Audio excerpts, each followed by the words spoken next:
היה אז בוקר היום השני למלחמה על כבודו של בגץ. האופק החביר במזרח. היינו בעיצומו של הקרב על הגבעה. לחמנו שם מזה 3 שעות. התושבים שם היו עקשנים בצורה בלתי רגילה.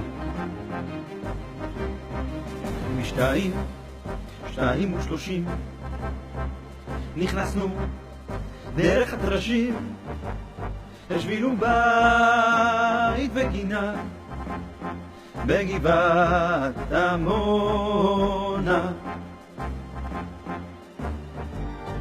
מול משפחות עם ילדים פרצו פנימה 2 גדודים וצלמים בכל פינה בגבעת עמונה.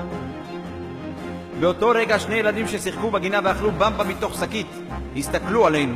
חששתי שהם יקראו לאמא שלהם, אז יהיו 3 מולנו. היינו חייבים להגיב במהירות. לא היה לי זמן לשאול מי מתנדב. שלחתי את החבר'ה מהיס"מ קדימה. בגני השעשועים השארנו רק את החובשים ורצנו עבודי חושים בגבעת עמונה. מי שהיססקי בשבת, מי שסרב המשפט, הפקודה הייתה ברורה בגבעת עמונה. להם הייתה שיטה. קודם אמרו תהילים, אחר כך שרו איזה שיר, אחר כך אנחנו.